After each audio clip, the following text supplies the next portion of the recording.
اور جب بھی کوئی دعا کرے تو آج دعا کا طریقہ بتا رہا ہوں. فاطمہ کی آمد ہے، پاک زہرا کی آمد ہے.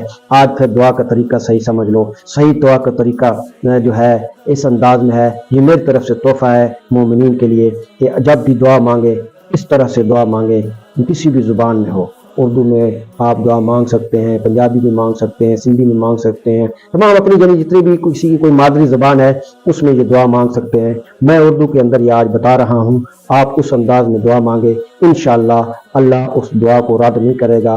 لیکن میرے بھائیوں، میری بہنوں، مومنین و مومنات، مسلمین و مسلمات، فقط ایک چیز کر لینا اور باقی دنیا کے اندر ہر گناہ کرنا، یہ ایسے نہیں ہوگا. بس میں آپ کو دعا کا طریقہ بتاتا ہوں، اللہ سے توبہ کا طریقہ بتاتا ہوں. خدا دعا کو رد نہیں کرے گا. سنیے ذرا غور سے طریقہ. کوئی بھی مشکل ہو، کوئی بھی پریشانی ہو، کسی قسم کی پریشانی ہو، انشاءاللہ یہ دعا آپ مانگتے رہیں. اس کے بعد ساری پریشانیاں آپ کی دور ہو جائیں گی، بشرطے کہ وہ اللہ کی رضا کے مطابق دعا ہو. خدا کی رضا کے مطابق دعا ہے تو وہ انشاءاللہ ضرور قبولیت کی منزل پہ پہنچے گی. دیکھیں، جب بھی آپ بہت ساری دعائیں آپ مانگتے ہیں، فقط اتنی دعا کی دوسروں کے لیے بھی دعا مانگے، لیکن اپنے لیے کیا دعا مانگنی ہے؟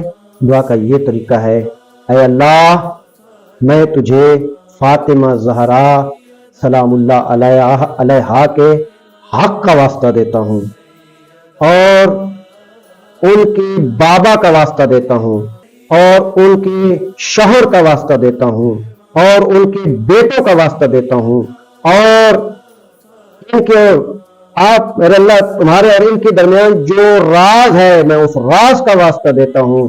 تو محمد و آل محمد پر درود بھیج اور میرے ساتھ ایسا سلوک کر جس کا تو اللہ اہل ہے، اور ایسا سلوک نہ کر کہ جس کا میں اہل ہوں، کیونکہ اگر ایسا سلوک تو نے میرے ساتھ کیا تو میرے پلے کچھ نہیں ہے، میرے نامہ اعمال خالی ہے.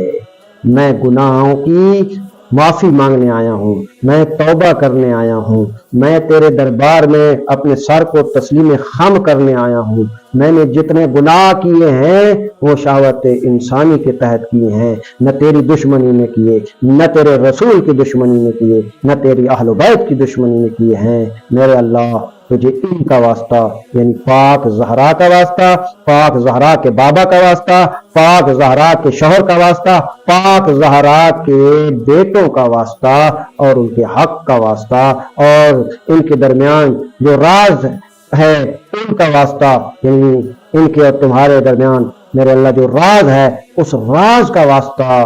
میری دعا کو قبول کر اور میرے گناہوں کو معاف کر. صغیرہ کبیرہ گناہ، گزشتہ گناہ، سابقہ گناہ، حالیہ گناہ اور آئندہ گناہوں سے مجھے بچنے کی توفیق دے، اور میں حد الامکان گناہوں سے بچنے کی بھرپور ترین کوشش کروں گا.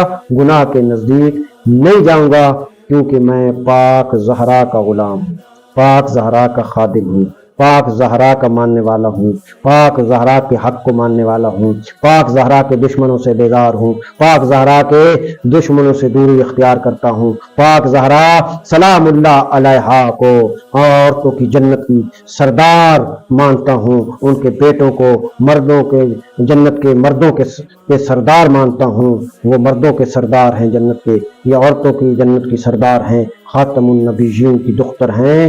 میرے اللہ اس پاک بی بی کے صدقے میں میرے اللہ میرے گناہوں کو معاف کر دے. یہ دعا آپ ہر روز مانگیں، ہر وقت مانگیں، ہر نماز کے بعد مانگیں، تو انشاءاللہ منزل قبولیت تک پہنچیں گے.